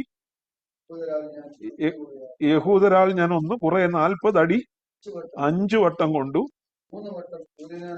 3 വട്ടം കോലിനാൽ അടി കൊണ്ടു, ഒരിക്കൽ കല്ലേറ് കൊണ്ടു, 3 വട്ടം കപ്പൽ ഛേദത്തിലകപ്പെട്ടു, ഒരു രാപ്പകൽ വെള്ളത്തിൽ കഴിച്ചു, ഞാൻ പലപ്പോഴും യാത്ര ചെയ്തു, നദികളിലെ ആപത്ത്, കള്ളന്മാരാലുള്ള ആപത്ത്, സ്വജനത്താലുള്ള ആപത്ത്, ജാതികളാലുള്ള ആപത്ത്, പട്ടണത്തിലെ ആപത്ത്, കാട്ടിലെ ആപത്ത്, കടലിലെ ആപത്ത്, കള്ള സഹോദരന്മാരാലുള്ള ആപത്ത്, അധ്വാനം, പ്രയാസം, പലവട്ടം ഉറക്കളപ്പ്, പൈതാഹം, പലവട്ടം പട്ടിണി, ശീതം, തണുപ്പ്, നഗ്നത എന്നീ അസാധാരണ സംഗതികൾ ഭവിച്ചത് കൂടാതെ എനിക്ക് ദിവസേന സർവസഭകളെയും കുറിച്ചുള്ള ചിന്താഭാരമെന്ന തിരക്കുമാണ്. പ്രിയമുള്ളവരെ, ഒന്ന് ഓർത്തു നോക്കി, ഇത്രയും സഹിച്ചൊരു മനുഷ്യൻ, ക്രിസ്തീയ സഭയുടെ ചരിത്രത്തിൽ ഇത്രയും സഹിച്ച മനുഷ്യർ വളരെ ചുരുക്കമായിരിക്കും. പ്രത്യേകിച്ചും ആദിമ ക്രിസ്തീയ സഭയിൽ അധികം സഹിച്ചൊരു വ്യക്തി. പലവട്ടം പട്ടിണി, ഉറക്കളപ്പ്, പൈതാഹം, ശീതം, നഗ്നത, കടലിലെ ആപത്ത്, കാട്ടിലെ ആപത്ത്, കള്ള സഹോദരന്മാരായിട്ടുള്ള ആപത്ത്, നീണ്ട യാത്രകള്, അനേകം മൈലുകൾ കപ്പലിലും കാൽനടയായും സഞ്ചരിക്കുന്ന ഒരു വ്യക്തി. എന്നാൽ ഇതിന്റെ എല്ലാം മധ്യത്തിൽ താൻ പറയുകയാണ്, ഇത് കൂടാതെ, ഈ അസാധാരണ സംഗതികൾ കൂടാതെ എനിക്ക് സർവ്വസഭകളെ കുറിച്ചും ഉള്ള ചിന്താഭാരമെന്ന തിരക്കമുണ്ട്. അപ്പൊ ആരെയും എവിടെയെങ്കിലും ആക്കിയിട്ട് പോകുമ്പം അവരെ അവിടെ അങ്ങ് വിട്ടേച്ചു പോകുകയോ അവിടെ ചെന്ന് സുവിശേഷം പറഞ്ഞേച്ച് അവരിനിയും വിശ്വാസത്തിൽ അങ്ങ് വളർന്നോട്ടെന്നും പറഞ്ഞു പോകുകയോ അല്ല. പൗലോസിന് എന്തോ ഉണ്ട്? എല്ലാ സഭകളെ കുറിച്ചും, അവിടെയുള്ള ശുശ്രൂഷകരെ കുറിച്ചും, അവിടെ വേല എങ്ങനെ നടക്കുമെന്നുള്ളതിനെ കുറിച്ചും, അവിടെ ദുരുപദേശക്കാർ കയറി വരുമോ, അവരെ വന്നാൽ എന്ത് സംഭവിക്കും, അതെങ്ങനെ ആ സഭ വിത്ത്സ്റ്റാൻഡ് ചെയ്യും എന്നുള്ള വലിയൊരു ചിന്താഭാരമുള്ള വ്യക്തിയായിരുന്നു അപ്പോസ്തലനായ പൗലോസ്. ഇത് ഇന്നത്തെ സുവിശേഷകർക്കും അച്ഛന്മാർക്കും സഭാ ശുശ്രൂഷകർക്കും എല്ലാവർക്കും മാതൃക, നമ്മുടെ ഒരു മാതൃകയായിരിക്കണം. തീമോഥെയോസിനോട് പറയുകയാണ്, അതുകൊണ്ട് രാവും പകലും ഞാൻ പ്രാർത്ഥിക്കുമ്പോ എന്റെ പ്രാർത്ഥനയിൽ ഞാൻ നിന്നെ സ്മരിക്കുക, ഞാൻ നിന്നെ ഓർക്കുക. എന്റെ മുമ്പിൽ ഒരു വലിയ പ്രയർ ലിസ്റ്റ് ഉണ്ട്. ഞാൻ യാത്ര ചെയ്താലും പ്രാർത്ഥിക്കും, കപ്പൽ യാത്ര ചെയ്താലും, ജയിലിൽ കിടന്നാലും, പട്ടിണിയായിരിക്കുമ്പോഴും, അടി കൊള്ളുമ്പോഴും, അടി കൊണ്ട് ജയിലിൽ കിടക്കുമ്പോഴും പ്രാർത്ഥിക്കുന്ന വ്യക്തിയാണെന്ന് തീമോഥെയോസിന് ശരിയായിട്ട് അറിയാം. എങ്കിലും പറയുകയാണ്, രാവും പകലും എന്റെ പ്രാർത്ഥനയിൽ നിന്നെ സ്മരിച്ചുകൊണ്ട്. പ്രിയമുള്ളവരെ, നമുക്ക് അങ്ങനെ ഒന്ന് പ്രാർത്ഥിക്കാനായിട്ട് കഴിയുമോ? പൗലോസിന് ഈ ചിന്താഭാരമൊക്കെ ഉണ്ട്. പൗലോസിന് അറിയാം, ഇത് ഭാരപ്പെട്ടുകൊണ്ട് നടക്കുന്ന ഒരു കാര്യമല്ല. ഒന്നിനെ കുറിച്ചും വിചാരപ്പെടരുത്, എല്ലാറ്റിലും പ്രാർത്ഥനയാലും സ്തോത്രത്താലും നിങ്ങളുടെ ആവശ്യങ്ങൾ ദൈവത്തോട് അറിയിക്കുക എത്ര വേണ്ടെന്ന് പറഞ്ഞു പൗലോസ്. ഇത് മുഴുവൻ, തന്റെ ഭാരം മുഴുവൻ തീമോഥെയോസിനെ ആക്കുന്നിടത്ത്, തീത്തോസിനെ ആക്കുന്നിടത്ത്, എപ്പഫ്രാസിനെ ആക്കിയാൽ, ആരെ ആക്കിയാലും അവരോടെല്ലാം ആക്കുന്നവരെ കുറിച്ച്, ആ സഭകളെ കുറിച്ച് ദിനംതോറും രാവും പകലും പ്രാർത്ഥിക്കുന്ന ഒരു പൗലോസിനെയാണ് നാം ഇവിടെ കാണുന്നത്. തീമോഥെയോസിനെ എഫെസോസിൽ വിട്ടേച്ചു പോയെങ്കിലും തുടർച്ചയായി he was continuously praying for തീമോഥെയോസിന് വേണ്ടി പ്രാർത്ഥിക്കുക. തീമോഥെയോസിന്റെ ശുശ്രൂഷ അനുഗ്രഹമായി തീരുവാൻ, തീമോഥെയോസ് വിശ്വാസത്തിൽ ഉറച്ചു നിൽക്കുവാൻ, പ്രയാസങ്ങളുടെയും പ്രതിസന്ധികളുടെയും മധ്യത്തിൽ പ്രത്യേകിച്ചും സ്വതവേ ഭീരുവായ പേടിയുള്ള തീമോഥെയോസ് ഉറച്ചു നിൽക്കുവാനായിട്ട് തീമോഥെയോസിനോട് പറയുകയാണ്, ഞാൻ രാവും പകലും നിനക്ക് വേണ്ടി പ്രാർത്ഥിക്കുന്നു. നമുക്ക് വേണ്ടി പ്രാർത്ഥിക്കുന്ന ചിലരൊക്കെ ഉണ്ടെന്ന് അറിയുന്നത് എത്ര വലിയൊരു സന്തോഷം. നമുക്ക് ചിലരോടെങ്കിലും പറയാനായിട്ട് കഴിയുമോ, ഞാൻ എല്ലാ ദിവസവും എൻ്റെ പ്രാർത്ഥനയിൽ നിങ്ങളെ ഓർക്കുന്നുണ്ട്, നിങ്ങൾക്ക് വേണ്ടി പ്രാർത്ഥിക്കുന്നു. ഞാനൊരു അച്ഛൻ എന്നുള്ള നിലയിൽ എന്നെ ഏൽപ്പിച്ച ഇടവുകളുള്ള പ്രിയപ്പെട്ടവർക്ക് വേണ്ടി പ്രാർത്ഥിക്കാനായിട്ട് എത്രമാത്രം എനിക്ക് കഴിയുന്നുണ്ട്, ഞാൻ എത്രത്തോളം പ്രാർത്ഥിക്കുന്നുണ്ട്. കാരണം എന്താ, ഞാൻ ദിവസേന കണക്ക് കൊടുക്കേണ്ട വ്യക്തിയാണ്, അല്ലെ? ഞാൻ ദൈവസന്നിധിയിൽ അവരുടെ ആത്മാക്കൾക്ക് വേണ്ടി കണക്ക് ബോധിപ്പിക്കണ്ടേ. ഞാൻ ഒരു വാക്യം കൂടെ പെട്ടെന്ന് ഓർത്തത് പറയട്ടെ. എബ്രായ ലേഖനം 13-ാം അധ്യായം 17-ാമത്തെ വാക്യം. എബ്രായർ 13:17. നിങ്ങളെ നടത്തുന്നവരെ അനുസരിച്ച് കീഴടങ്ങിയിരിപ്പീൻ, അവർ കണക്ക് ബോധിപ്പിക്കേണ്ടുന്നവരാകയാൽ നിങ്ങളുടെ ആത്മാക്കൾക്ക് വേണ്ടി ജാഗരിച്ചിരിക്കുന്നു. ഇതവർ ഞരങ്ങിക്കൊണ്ടല്ല, സന്തോഷത്തോടെ ചെയ്യുവാൻ ഇടവരുത്തുവീൻ, അല്ലാഞ്ഞാൽ നിങ്ങൾക്ക് നന്നല്ല. സഭകളിലുള്ളവരോട് പറയുകയാണ്, നിങ്ങളെ നടത്തുന്നവര്, നിങ്ങളെ ഭരിക്കുന്നവര്, അല്ലെങ്കിൽ നിങ്ങളുടെ മേൽ ദൈവം ആക്കി വെച്ചിരിക്കുന്ന ശുശ്രൂഷകരെ നിങ്ങൾ അനുസരിക്കണം. എന്നാൽ അവർക്കൊരു വലിയ ഉത്തരവാദിത്വമുണ്ട്. അവരെന്തോ വേണം? അവരുടെ വിചാരണയിലുള്ള ആട്ടിൻ കൂട്ടത്തിന്റെ ഓരോ വ്യക്തിയുടെയും ആത്മാക്കൾക്ക് വേണ്ടി കണക്ക് ബോധിപ്പിക്കേണ്ടവര്. കണക്ക് ബോധിപ്പിക്കണമെങ്കിൽ എല്ലായിടത്തും പോയി എപ്പോഴും എല്ലാരെയും നോക്കാനൊന്നും കഴിയത്തില്ല. പക്ഷെ അവർക്ക് വേണ്ടി പ്രാർത്ഥനയിൽ ജാഗരിപ്പാൻ, ഉറ്റിരിപ്പാനായിട്ട് ചില ആത്മാക്കള്, ചിലര് നഷ്ടപ്പെട്ടു പോകാതിരിപ്പാൻ, ചിലരെ പിശാച് തൊടാതിരിക്കാൻ, പലരും ബന്ധനങ്ങളിൽ നിന്ന് വിടുവിക്കപ്പെടുവാൻ, സഭകളും ഇടവുകളും കൂട്ടായ്മകളും ഒക്കെ അനുഗ്രഹിക്കപ്പെടുവാൻ, അത് നടത്തുന്നവര്, അതിനുവേണ്ടി ദൈവം ആക്കി വെച്ചിരിക്കുന്ന ശുശ്രൂഷകര് കണക്ക് ബോധിപ്പിക്കേണ്ടവരാണെന്നുള്ള ബോധ്യത്തോടെ പൗലോസിനെ പോലെ ദിവസേന സർവ്വസഭകളെ കുറിച്ചും ചിന്താഭാരമുള്ളവരായി തങ്ങളുടെ ഭാരങ്ങള് ദൈവസന്നിധിയിൽ സമർപ്പിക്കുന്നവരായി തീരണം.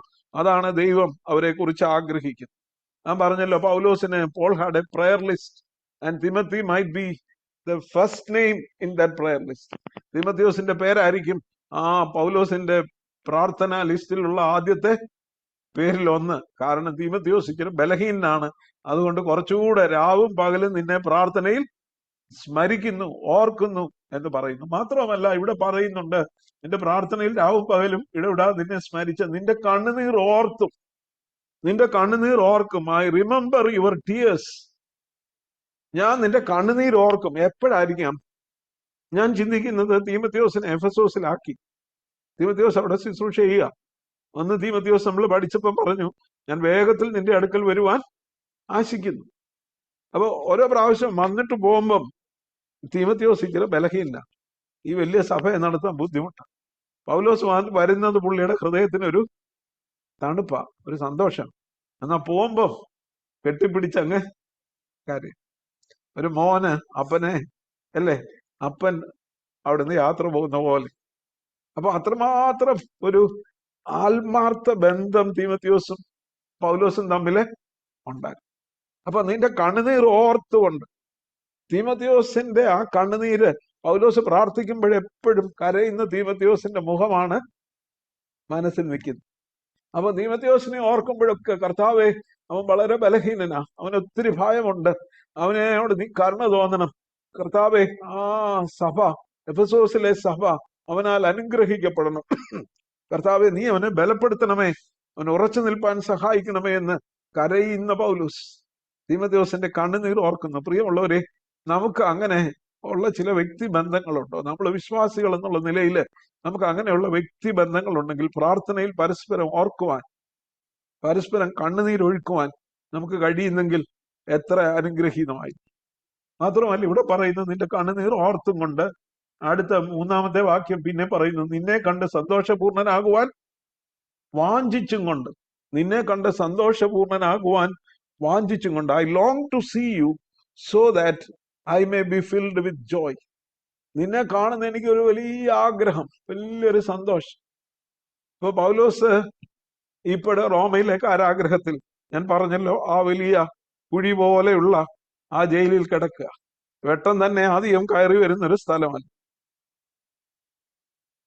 താന് വളരെ കഷ്ടത അനുഭവിക്കുമ്പോഴും തീമത്തിയോസിനെ വന്നൊന്ന് കാണണം. ഇത് എഴുതുമ്പോഴ് പറഞ്ഞല്ലോ, എല്ലാവരും എന്നെ, ആസ്യക്കാർ എല്ലാവരും എന്നെ വിട്ടുപോയി. ഇപ്പൊ ലൂക്കോസ് മാത്രമേ കൂടെ ഉള്ളൂ. ദേമാസ് ഈ ലോകത്തെ സ്നേഹിച്ചിട്ട് പോയി. തീക്കോസിനെ ഞാൻ എഫെസോസിലേക്ക് അയച്ചിരിക്കുന്നു. ക്രിസ്തോസ് ദൽമാത്തിക്ക് പോയി. ഇപ്പൊ ലൂക്കോസ് മാത്രമേ എന്റെ കൂടെ ഉള്ളൂ. അതുകൊണ്ട് നീ എത്രയും വേഗം എന്റെ അടുക്കൽ വരുവാൻ ഉത്സാഹിക്കാം എന്ന് പറയുമ്പം പൗലോസ് ഇവിടെ തുടക്കത്തിലെ പറയുകയാണ്, നിന്നെ വന്നൊന്ന് കണ്ടിട്ട് സന്തോഷപൂർണനാകുവാൻ ഞാന് വാഞ്ചിക്കും.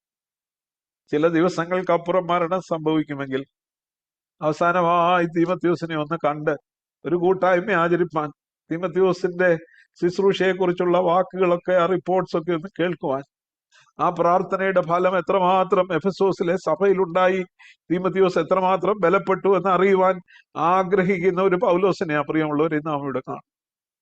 നമ്മുടെയൊക്കെ വ്യക്തിബന്ധങ്ങൾ അങ്ങനെ ആയിരുന്നെങ്കിൽ എത്ര നന്നായിരുന്നു, എത്ര നന്നായിരുന്നു, എത്ര അനുഗ്രഹീതമായി തീരും. നിന്നെ കാണുവാൻ, നിന്നെ കണ്ട് സന്തോഷപൂർണനാകുവാൻ ഞാൻ വാഞ്ചിക്കുന്നു. I long to see you so that I may be filled with joy. ചിലരെയൊക്കെ കാണുമ്പോൾ നമുക്ക് സന്തോഷമാണ് ഉണ്ടാകുന്ന, കരച്ചിലാണ് ഉണ്ടാകുന്നത്. ചില സഭാ ശുശ്രൂഷകരെ കാണുമ്പോൾ നമുക്ക് സന്തോഷമാണോ കരച്ചിലാണോ ഉണ്ടാകുന്നത്? അല്ലെങ്കിൽ ചിലത്തു നിന്നുള്ള റിപ്പോർട്ടുകൾ കേൾക്കുമ്പോൾ നമുക്ക് സന്തോഷമാണോ കരച്ചിലാണോ ഉണ്ടാകുന്നത്? പ്രിയമുള്ളവരെ, ആ തീമത്തിയോസും പൗലോസും തമ്മിലുള്ള ബന്ധം തന്റെ ജീവിതം അവസാനിക്കുവാൻ ചില ദിവസങ്ങൾക്കപ്പുറം വധശിക്ഷ നടപ്പാക്കിയേക്കും. അതിനു മുമ്പ് തീമത്തിയോസിനെ ഒന്ന് കണ്ട് സന്തോഷപൂർണനാകുവാൻ ആഗ്രഹിക്കുന്നതായിട്ടുള്ള പൗലോസ് അപ്പോസ്തലൻ തന്റെ അവസാന ലേഖനത്തിൽ അവനോട് പറയുകയാണ്, നിന്റെ കണ്ണുനീർ ഓർത്ത് രാവും പകലും ഞാൻ നിനക്ക് വേണ്ടി പ്രാർത്ഥിക്കുന്നു, നിന്നെ കണ്ട് സന്തോഷപൂർണനാകുവാൻ വാഞ്ചിക്കുന്നു. എന്നിട്ട് പറയുകയാണ്, ഞാൻ പൂർവന്മാരുടെ ദൃഷ്ടാന്തം അനുസരിച്ച് നിർമ്മല മനസാക്ഷിയോട് ആരാധിക്കുന്ന ദൈവത്തിന് നിന്റെ നിർവ്യാജ വിശ്വാസത്തിന്റെ ഓർമ്മ നിമിത്തം സ്തോത്രം ചെയ്യും. ഇനി തീമത്തിയോസിനെ കുറിച്ച് മറ്റൊരു കാര്യവും തനിക്ക് പറയാനായിട്ട്. എന്താ? നിന്റെ നിർവ്യാജ വിശ്വാസത്തിന്റെ ഓർമ്മ നിമിത്തം. കണ്ണുനീർ തൂകുന്ന, താൻ വിട്ടുപിരിയുമ്പോൾ കരയുന്ന തീമത്തിയോസിനെ താൻ ഓർക്കുന്നു, അവനെ എത്രയും വേഗം കാണാൻ ആഗ്രഹിക്കുന്നു. എന്നാൽ ഇപ്പൊ പ്രാർത്ഥിക്കുമ്പോൾ മറ്റൊരു കാര്യമുണ്ട്, നിന്റെ നിർവ്യാജ വിശ്വാസത്തിന്റെ ഓർമ്മ നിമിത്തം ഞാൻ ദൈവത്തിന് സ്തോത്രം ചെയ്യുന്നു. I praise God for the genuine or sincere faith that you have. ഈ നിർവ്യാജ വിശ്വാസം എന്ന് പറഞ്ഞാൽ എന്താ? വ്യാജമില്ലാത്ത, കപടമില്ലാത്ത വിശ്വാസം, അല്ലേ? വിശ്വാസത്തിൽ കപടം ഉണ്ടെങ്കിൽ അതുകൊണ്ട് ഒരു പ്രയോജനവും. തീമത്തിയോസിനെ കുറിച്ച് പൗലോസിന് വളരെ അടുത്തറിഞ്ഞ വ്യക്തിയാണ് തീമത്തിയോസ്. അവൻ ഒരു കപടഭക്തിക്കാരനല്ല. അവന്റെ വിശ്വാസം ഒരു അഭിനയമല്ല, ഒരു നാട്യക്കാരനല്ല. വിശ്വാസം ഉണ്ടെന്ന് കാണിക്കാനോ മറ്റുള്ളവരെ പ്രീതിപ്പെടുത്താനോ അല്ലെങ്കിൽ മറ്റുള്ളവരുടെ അടുക്കല് നല്ല വിശ്വാസിയാണെന്ന് വരുത്താനോ ഉള്ള ഒരു വിശ്വാസമാണ് ഇവിടെ പറയുന്ന. ആ നിന്റെ നിർവ്യാജ വിശ്വാസത്തിന്റെ ഓർമ്മ. What about our faith? നമ്മുടെ വിശ്വാസം എങ്ങനെയുള്ളതാണ്? ദൈവസന്നിധിയിൽ ഇവിടെ പറയുന്ന നിർമ്മല മനസാക്ഷിയോട് ആരാധിക്കുന്ന ദൈവം. പൗലോസ് മനസാക്ഷിയെ കുറിച്ച് നാം ഇതിനു മുമ്പ് ചിന്തിച്ചിട്ടുള്ളതുകൊണ്ട് ഈ പ്രാവശ്യം ഞാൻ അത് വീണ്ടും ആവർത്തിക്കുന്നില്ല. പൗലോസ് എപ്പോഴും പറയുകയാണ് നിർമ്മല മനസാക്ഷി. നമ്മൾ കഴിഞ്ഞ ഒന്നാമത്തെ ലേഖനം പഠിച്ചപ്പോഴും ശുദ്ധ ഹൃദയം, നല്ല മനസാക്ഷി, അല്ലേ, നിർവ്യാജ വിശ്വാസം എന്ന അവിടെയും നാം വായിച്ചു. ഇവയാൽ ഉളവാകുന്ന സ്നേഹം. ഇവിടെ തീമത്തിയോസിനെ കുറിച്ച് പറയുമ്പോൾ his faith was a genuine faith and sincere faith. It was not a hypocritical faith. അതൊരു ഹിപ്പോക്രസി അല്ലായിരുന്നു. It was not a pretension. അതൊരു അഭിനയമല്ലായിരുന്നു, ഒരു നാട്യമല്ലായിരുന്നു, ആരെയും കാണിക്കാനുള്ള വിശ്വാസമല്ലായിരുന്നു. വളരെ ജെനുവിൻ ഫെയ്ത്ത് ആയിരുന്നു. പ്രിയമുള്ളവരെ, ദൈവം നമ്മുടെ ഹൃദയങ്ങളെ നോക്കുന്ന ദൈവമാണ്, അല്ലേ? മനുഷ്യന്റെ മുമ്പിലൊക്കെ നമുക്ക് ഒത്തിരി നാട്യമോ അഭിനയമോ ഒക്കെ കാണിക്കാം. നമ്മുടെ വിശ്വാസം എങ്ങനെയുള്ളത്? നിർമ്മല മനസാക്ഷിയോട് ആരാധിക്കുന്ന ദൈവത്തിന് സ്തോത്രം ചെയ്യും. ഇവിടെ താഴോട്ട് വരുമ്പോൾ നമുക്ക് കാണാം ആ വിശ്വാസം, ആ നിർമ്മലമായ വിശ്വാസം, ആ നിർവ്യാജ വിശ്വാസം ആദ്യം നിന്റെ വലിയമ്മ ലോവീസിലും അമ്മ യുനീക്കയിലും ഉണ്ടായിരുന്നു. അപ്പൊ വിശ്വാസമുള്ള യഹൂദ സ്ത്രീയുടെ മകനായിരുന്നു തീമത്തിയോസ് എന്ന് അപ്പോസ്തല പ്രവൃത്തി 16-ാം അധ്യായത്തിൽ നാം വായിക്കുന്നു. അപ്പൻ ഒരു ജാതീയനായിരുന്നു. ഇപ്പൊ കുറഞ്ഞ പക്ഷം at first he was not a believer. അപ്പന്, തീമത്തിയോസിന്റെ അപ്പൻ ആദ്യം ഒരു വിശ്വാസി അല്ലായിരുന്നിരിക്കും, പിന്നെ വിശ്വാസത്തിലേക്ക് വന്നു കാണും. ഈ റോമയിലെ അന്നത്തെയൊക്കെ ഭവനങ്ങളിൽ, റോമൻ സാമ്രാജ്യത്തിന്റെ കീഴിലുള്ള അന്നത്തെ ഭവനങ്ങളിൽ ഗൃഹനായകൻ, അപ്പൻ എന്ന് പറയുന്ന ആളാണ് അവിടെ എല്ലാ കാര്യവും നിയന്ത്രിക്കുന്നത്. എന്നാൽ അമ്മ വളരെ വിശ്വാസമുള്ള ഒരു യഹൂദ സ്ത്രീയായി. അവന്റെ വലിയമ്മയുടെ വിശ്വാസം, വലിയമ്മയിലും ആ വിശ്വാസം ഉണ്ട്. അപ്പൊ മക്കളിൽ ഈ വിശ്വാസം ഉണ്ടാകണം, അല്ലേ? അതിന് കാരണക്കാരാരായിരിക്കണം? വീട്ടിൽ നിന്നാണ് ആ വിശ്വാസം ഉണ്ടായി കൊടുക്കേണ്ടത്. എന്റെ അപ്പന്റെ വിശ്വാസം, എന്റെ അമ്മയുടെ വിശ്വാസം ഒരു ഷോ അല്ല എന്നും കുഞ്ഞുങ്ങൾക്ക് മനസ്സിലാകണം, അല്ലേ? എന്റെ അപ്പന്റെ, എന്റെ അമ്മയുടെ വിശ്വാസം മറ്റുള്ളവരെ കാണിക്കാനുള്ള ഒരു വിശ്വാസമല്ല. അവരുടെ ഭക്തി ഒരു കപട ഭക്തിയല്ല, ഒരു നാട്യമല്ല. അവർ യഥാർത്ഥ വിശ്വാസികളാണെന്ന് മക്കള്, മാതാപിതാക്കളുടെ വിശ്വാസം കണ്ടിട്ട് മനസ്സിലാകുവാൻ അങ്ങനെ ദൈവത്തെ ആരാധിപ്പാനായിട്ട് കഴിയും. തീമോഥെയോസിനോട് അത് പറയുന്നുണ്ട്, നീ ബാല്യം മുതൽ പഠിച്ച് നിശ്ചയം പ്രാപിച്ചിരിക്കുന്നതിൽ നിലനിൽക്ക എന്ന് 3-ാം അധ്യായത്തിൽ നാം 16-ാം വാക്യത്തില് 15-ാമത്തെ വാക്യത്തില് വായിക്കുന്നു. അപ്പോ so he inherited that faith from his grand mother and mother. ആ വിശ്വാസം തനിക്കൊരു സ്ഥാവര ജംഗമ സ്വത്ത് പോലെ കൈമാറി കിട്ടിയ ഒരു വിശ്വാസം. വല്യമ്മ അമ്മ നല്ല വിശ്വാസികളായിരുന്നത് കൊണ്ട് അവരുടെ വിശ്വാസം കണ്ടു പഠിച്ച, അവരാരാധിക്കുന്ന ദൈവത്തെ എനിക്കും ആരാധിക്കണം, അവരാരാധിക്കുന്നത് പോലെ ആരാധിക്കണം, അവര് വിശ്വസിക്കുന്നത് പോലെ വിശ്വസിക്കണം. അതിലൊരു കപടവും പാടില്ല, അതിലൊരു നാട്യവും പാടില്ല. അത് മറ്റുള്ളവരെ കാണിക്കാനല്ല, ദൈവത്തിന്റെ ഇഷ്ടം മനസ്സോടെ ചെയ്യുന്ന, ദൈവത്തെ മനസ്സോടെ അനുസരിക്കുന്ന വിശ്വാസമാണെന്ന് തീമോഥെയോസിന് മനസ്സിലാക്കുവാനായിട്ട് കഴിഞ്ഞു. പ്രിയമുള്ളവരെ, നമുക്ക് അങ്ങനെ ഒരു വിശ്വാസമുണ്ട്. അങ്ങനെ ഒരു വിശ്വാസം നമ്മൾ നമ്മുടെ കുഞ്ഞുങ്ങൾക്ക് കൈമാറുന്നുണ്ട്. We are responsible and we are accountable to the faith of our children. നമ്മുടെ കുഞ്ഞുങ്ങളുടെ വിശ്വാസത്തിന് നാം കണക്ക് ബോധിപ്പിക്കേണ്ടവരാ. നമ്മള് വിശ്വാസം ആ കുഞ്ഞുങ്ങൾക്ക് കൈമാറും. ഞാൻ കേട്ടിട്ടുള്ള ഒരു കഥ, അല്ല, അപ്പനും അമ്മയും ഓഫീസിലെ ജോലിക്കാരാ. അവര് പിള്ളേർക്ക് പഠിക്കാന് ഓഫീസിൽ നിന്നുള്ള പേപ്പർ എടുത്തോണ്ട് കൊണ്ട് കൊടുക്കുവാൻ, പേന ഓഫീസിലെ പേന കൊണ്ട് കൊടുക്കുവാൻ, പലതും ഓഫീസിൽ നിന്ന്, അല്ലേ, ഗവൺമെന്റിന്റെയോ പ്രൈവറ്റ് കമ്പനിയുടെ ചെലവിൽ ഉള്ളത് കൊണ്ട് കൊടുക്കുവാൻ. അപ്പൊ നീ വേറെ ബുക്കും പേപ്പറും ഒന്നും വാങ്ങിക്കണ്ട, ഇതൊന്നും ഉപയോഗിച്ചാൽ മതി, അതിന്റെ ചെലവ് അങ്ങ് ഒഴിവാക്കാവില്ല. പക്ഷെ അതുകൊണ്ട് എന്താ സംഭവിച്ചത്? മോനെ പരീക്ഷ എഴുതാൻ പോയി. മോനെ വളരെ ഉപവാസത്തോടും പ്രാർത്ഥനയോടും പരീക്ഷയ്ക്ക് അയച്ചു. പോയി ആദ്യത്തെ അരമണിക്കൂറിന് അവൻ കോപ്പി അടിച്ചു, അവനെ പിടിച്ചു, അവനെ അവിടുന്ന് ഇറക്കി വിട്ടു. ഇവര് വീട്ടിൽ ഇരുന്ന് പ്രാർത്ഥിക്കുക, കൊച്ചൻ നല്ലപോലെ പരീക്ഷ എഴുതാൻ വേണ്ടി. അവൻ പെട്ടെന്ന് ഇങ്ങ് തിരിച്ചു വന്നു. എന്തോ പറ്റിയടാ? ആ കോപ്പി അടിച്ചു പിടിച്ചു. അയ്യോ കുഞ്ഞെ, നിനക്ക് വേണ്ടി ഞങ്ങൾ പ്രാർത്ഥിക്കല്ലോ, നീ എന്നാ കോപ്പി അടിച്ചു? ആഹാ, നിങ്ങൾ ഇതൊക്കെ ചെയ്യുമായിരുന്നല്ലോ, നിങ്ങൾ ഓഫീസിൽ നിന്ന് പേപ്പറും പേനായും മറ്റു സാധനവും ഒക്കെ ഇവിടെ കൊണ്ട് തരുമായിരുന്നല്ലോ, അതുപോലൊക്കെ അല്ലേ ഞാനും ചെയ്തോളെന്ന് അവൻ പറഞ്ഞതായിട്ടൊരു കഥ കേൾക്കുവാനിടയായിട്ടുണ്ട്. പ്രിയമുള്ളവരെ, ഏത് തരത്തിലുള്ള വിശ്വാസം നമ്മൾ കുഞ്ഞുങ്ങൾക്ക് കൈമാറും? നമ്മുടെ ജീവിതം അവർ നോക്കിക്കൊണ്ടിരിക്കും. അവരുടെ രണ്ട് കണ്ണുകൾ എപ്പോഴും നമ്മുടെ വായി പറയുന്നതല്ല, നമ്മൾ മറ്റുള്ളവരുടെ അടുക്കൽ കാണിക്കുന്ന വിശ്വാസമല്ല, അവര് നമ്മുടെ ജീവിതത്തെ നോക്കിക്കൊണ്ടിരിക്കും. എത്രമാത്രം നാം വിശ്വാസത്തിൽ സത്യവിശ്വാസത്തിൽ ജീവിക്കുന്നവരാണ്. ഇത് കപട വിശ്വാസമല്ല എന്നുള്ളത് മനസ്സിലാക്കണം. അതുകൊണ്ട് കുഞ്ഞുങ്ങൾക്ക് പറയാൻ കഴിയണം, എൻ്റെ അപ്പന്റെ വിശ്വാസം, എൻ്റെ അമ്മയുടെ വിശ്വാസം അതൊരു കപട വിശ്വാസമല്ല, അത് മറ്റുള്ളവരെ കാണിക്കാനുള്ള ഒരു ഷോ ഒന്നും അല്ലായിരുന്നു. ഇന്ന് മക്കളെ തിരിച്ചറിയും. So Timotheos had such a background. ഇപ്പൊ തീമോഥെയോസിനെ കുറിച്ച് പറയുമ്പം തീമോഥെയോസ് ഭയവും ഭീരുത്വവും ഒക്കെ ഉണ്ടായിരുന്നു. എന്നാൽ തീമോഥെയോസിന് ഒരു നിർവ്യാജ വിശ്വാസം ഉണ്ടായിരുന്നു. അവന് ഹൃദയപൂർവമായ ഒരു സ്നേഹം അപ്പോസ്തലനായ പൗലോസിനോടുണ്ടായിരുന്നു. പൗലോസ് അവന്റെ അടുക്കൽ നിന്ന് പുറപ്പെട്ടു പോകുമ്പോൾ അവൻ കണ്ണുനീരോടെ പൗലോസിനെ യാത്ര അയക്കുമായിരുന്നു. പ്രിയമുള്ളവരെ, നമ്മുടെ വിശ്വാസം എങ്ങനെയുള്ളത്? നമ്മുടെ വ്യക്തിബന്ധങ്ങൾ എങ്ങനെയുള്ളത്? നമ്മൾ എത്രമാത്രം മറ്റുള്ളവർക്ക് വേണ്ടി പ്രാർത്ഥിക്കുന്നു? നമുക്ക് മറ്റുള്ളവരെ കണ്ടിട്ട് മനസ്സലിവുണ്ടാകുന്നുണ്ടോ? അനേകര് ബന്ധനങ്ങളിലായിരിക്കുമ്പോൾ, നമ്മുടെ ചുറ്റുപാടും അനേകര് പൈശാചിക ബന്ധനങ്ങളിലായിരിക്കുമ്പോൾ, ഇന്നും പിശാചിന്റെ കെട്ടുകളിലായിരിക്കുമ്പോൾ, അനേക കുടുംബങ്ങള് ബന്ധനങ്ങളിലായിരിക്കുമ്പോൾ, പ്രിയമുള്ളവരെ, അവർക്ക് വേണ്ടി കരയുവാൻ, അവർക്ക് വേണ്ടി പ്രാർത്ഥിപ്പാൻ, രാവും പകലും അവരെ ഒന്ന് സ്മരിപ്പാൻ, ദൈവമേ ആ ബന്ധനങ്ങളൊന്ന് അഴിയണമേ എന്ന് പ്രാർത്ഥിക്കാൻ, നമ്മുടെ ഇടവകൾക്ക് വേണ്ടി, നമ്മുടെ സഭകൾക്ക് വേണ്ടിയൊക്കെ ഒന്ന് പ്രാർത്ഥിപ്പാൻ, പ്രിയമുള്ളവരെ, ഒരു ഭാരം നമുക്കുണ്ടാകുമോ? പൗലോസിന് ആ സർവ്വസഭകളെ കുറിച്ചുമുള്ള ചിന്താഭാരം തന്റെ എല്ലാ വേദനയുടെയും കഷ്ടതയുടെയും നടുവിൽ താൻ ജയിലിലായിരുന്നപ്പോഴും ഉണ്ടായിരുന്നു. തീമോഥെയോസിന് വേണ്ടി താൻ പ്രാർത്ഥിച്ചു. അത്രമാത്രം അങ്ങനെയുള്ള ഒരു ബന്ധം ഇന്നും ദൈവം നമ്മയൊക്കെ അനുഗ്രഹിക്കുവാൻ, നമ്മുടെ ദേശത്തെ അനുഗ്രഹിക്കുവാൻ, നമ്മുടെ ചുറ്റുപാടുകളെ അനുഗ്രഹിക്കുവാൻ മതിയായവനായിട്ടുള്ള ദൈവമാണ്.